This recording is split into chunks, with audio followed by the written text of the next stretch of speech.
लोक प्रशासन विषय में एमए करने वाले विद्यार्थी जो इस समय एमए अंतिम वर्ष की तैयारी कर रहे हैं, उनके लिए हम सामाजिक प्रशासन का अध्ययन कर रहे हैं। सामाजिक प्रशासन के पाठ्यक्रम के अनुरूप हम काफ़ी बिंदुओं का अध्ययन पहले के वीडियोस में कर चुके हैं। मैं उम्मीद करती हूँ कि आपने उन वीडियोस को देखा, समझने का प्रयास किया और उन बिंदुओं को किताब में पढ़ा होगा। यदि आपने पाठ्यक्रम को दृष्टिगत रखते हुए उन बिंदुओं को पढ़ा तो यह आपकी जानकारी में होगा कि हम अपने पाठ्यक्रम के काफ़ी बिंदुओं को कवर कर चुके हैं। हम सामाजिक प्रशासन के पाठ्यक्रम को पूरा करने की तरफ हैं और आज हम इसमें सामाजिक प्रशासन के कार्मिक प्रबंध के बारे में पढ़ रहे हैं। सामाजिक प्रशासन में कार्मिक प्रबंध के बारे में हम पढ़ें इससे पहले मैं आपको याद दिला देना चाहती हूँ कि एमए प्रीवियस में आपने कार्मिक प्रशासन एक पृथक प्रश्न पत्र के रूप में पढ़ा है। उस प्रश्न पत्र को पढ़कर आपको ये बात भली भांति समझ में आ जानी चाहिए कि लोक प्रशासन में कार्मिक प्रशासन कितना महत्वपूर्ण है। किसी भी संगठन के लिए कार्मिकों का बहुत महत्व है। कार्मिकों के अभाव में संगठन अपने लक्ष्यों को प्राप्त नहीं कर सकता। जब हम सामाजिक प्रशासन की बात करते हैं तो हम इस बात को समझते हैं कि सामाजिक प्रशासन समाज कल्याण से संबंधित है। समाज कल्याण के लक्ष्य को प्राप्त करने के लिए सामाजिक प्रशासन में कार्मिक प्रबंध अधिक महत्वपूर्ण हो जाता है, क्योंकि समाज कल्याण के लक्ष्य वह कार्मिक ज़्यादा बेहतर ढंग से प्राप्त कर पाएंगे जो समर्पित भाव से कार्य करेंगे, जिनमें संवेदनशीलता होगी, जिनमें सामाजिक समस्याओं की समझ होगी। जब भी हम कार्मिक प्रशासन की बात करते हैं तो हम कार्मिकों की भर्ती, वर्गीकरण, प्रशिक्षण, पदोन्नति, वेतन भत्ते, आचार संहिता, अनुशासनात्मक कार्यवाही, सेवानिवृत्ति लाभ, इन बिंदुओं को छूते हुए हम इनका विश्लेषण करते हैं। लेकिन जब सामाजिक प्रशासन में कार्मिक प्रबंध की बात की जाती है तो ये इस तरह व्यवस्थित नहीं होती जिस तरह लोक प्रशासन का विद्यार्थी कार्मिक प्रशासन को समझता है। इसका कारण है कि समाज कल्याण कार्यों के लिए कार्मिकों का अलग से संवर्ग हमारे देश में नहीं बना हुआ है। हमारे देश में सामाजिक प्रशासन या समाज कल्याण से संबंधित संगठन बिखरे हुए हैं। हम सामाजिक प्रशासन में कार्मिक प्रशासन को समझने से पहले हम सामाजिक प्रशासन की रूपरेखा पर एक नज़र डालें। पिछले वीडियोस में हम इन सब का जिक्र कर चुके हैं, पर एक समग्र दृष्टि हम डालते हैं कि हमारे देश में समाज कल्याण का कार्य सामाजिक प्रशासन किन संगठनों के माध्यम से करता है। हम सामाजिक प्रशासन में जिन सामाजिक समस्याओं का अध्ययन करते हैं, जिनकी चर्चा हम करते हैं, उनमें हम महिलाओं और बालकों से संबंधित समस्या की बात भी करते हैं और इसके लिए हमारे देश में महिला एवं बाल विकास मंत्रालय है। यह महिला और बाल विकास मंत्रालय के साथ जुड़े हुए हैं सामाजिक न्याय एवं अधिकारिता मंत्रालय, अल्पसंख्यक मामलों का मंत्रालय और जनजाति कार्य मंत्रालय। हमने अपने एक वीडियो में केंद्रीय समाज कल्याण मंडल के बारे में पढ़ा। हमने केंद्रीय समाज कल्याण मंडल का संगठन पढ़ा। हमने केंद्रीय समाज कल्याण मंडल के कार्य पढ़े। केंद्रीय समाज कल्याण मंडल के साथ ही हमने राज्य समाज कल्याण मंडल के बारे में भी पढ़ा। सामाजिक प्रशासन में केंद्रीय समाज कल्याण मंडल महत्वपूर्ण भूमिका निभाता है, केंद्र स्तर पर, पूरे देश के स्तर पर और राज्य स्तर पर सामाजिक न्याय एवं अधिकारिता विभाग है और भी विभाग है। राज्य में समाज कल्याण सलाहकार मंडल है जो कि समाज कल्याण से संबंधित नीति निर्माण में, समाज कल्याण से संबंधित नियोजन में महत्वपूर्ण भूमिका निभाता है। जिला स्तर पर जिला परिवीक्षा और समाज कल्याण अधिकारी हैं जो कि जिला स्तर पर समाज कल्याण की योजनाओं के लिए और नीतियों के लिए उत्तरदायी है।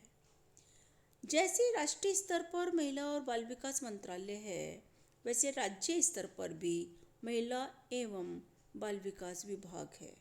प्रत्येक राज्य में महिला एवं बाल विकास विभाग है।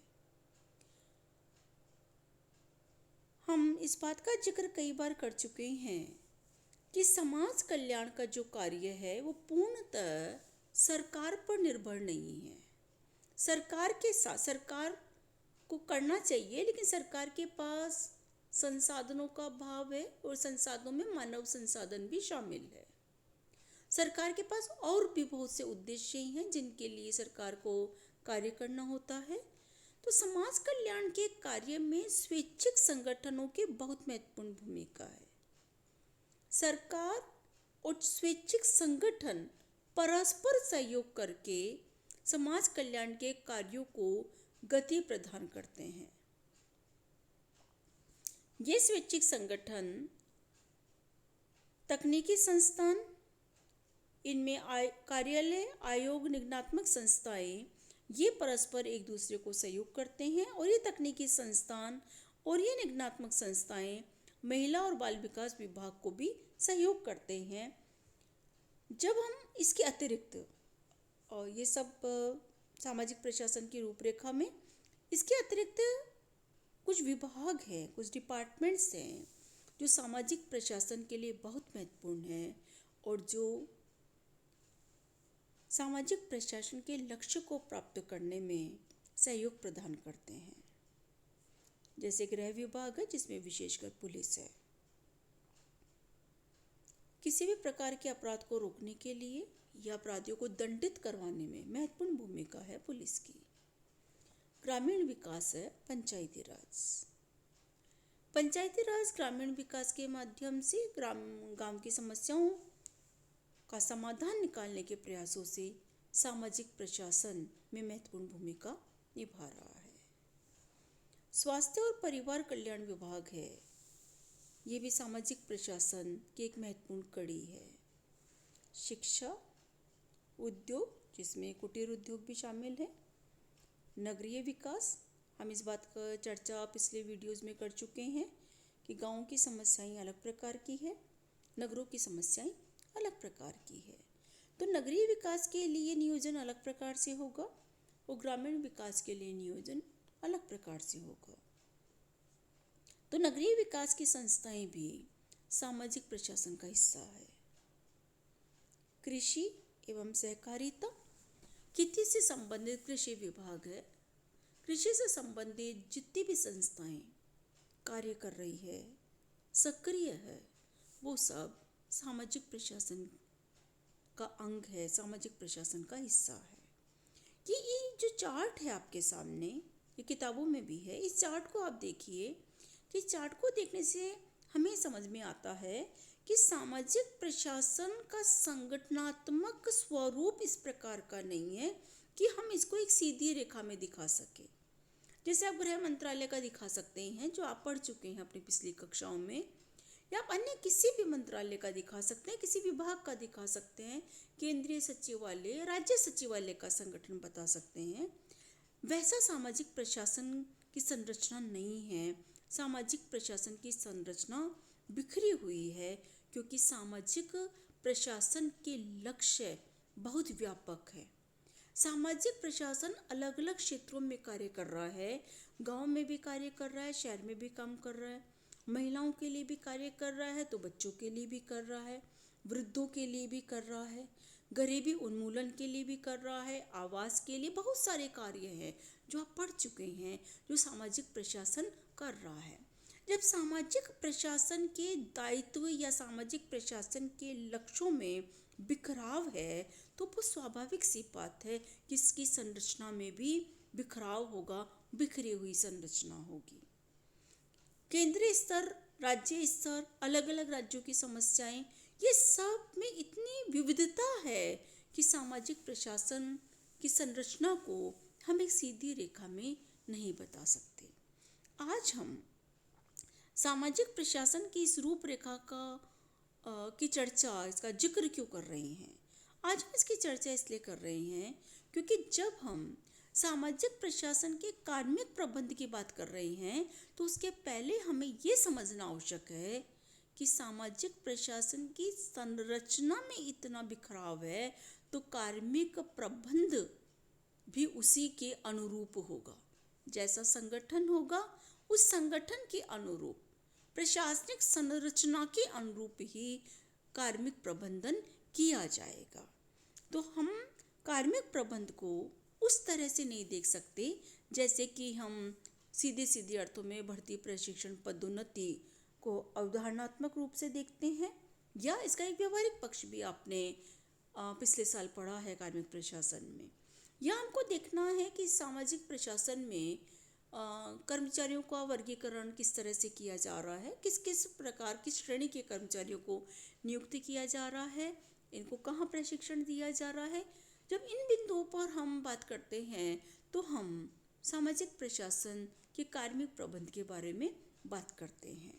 सामाजिक प्रशासन के कार्मिक प्रबंध के बारे में हम अगले स्लाइड में, अगले वीडियो में अध्ययन करेंगे। फिलहाल आप सामाजिक प्रशासन की रूपरेखा को फिर से आप किताबों में अध्ययन करें, इसे समझिए और जितना हो सके इसको याद रखने का प्रयास कीजिए। अब आप कक्षाओं में आ सकते हैं, एमए फाइनल के विद्यार्थी बिल्कुल आ सकते हैं।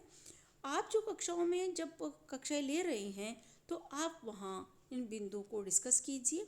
जो भी आपकी समस्याएं हैं उनका समाधान निश्चित रूप से आपको वहाँ मिलेगा।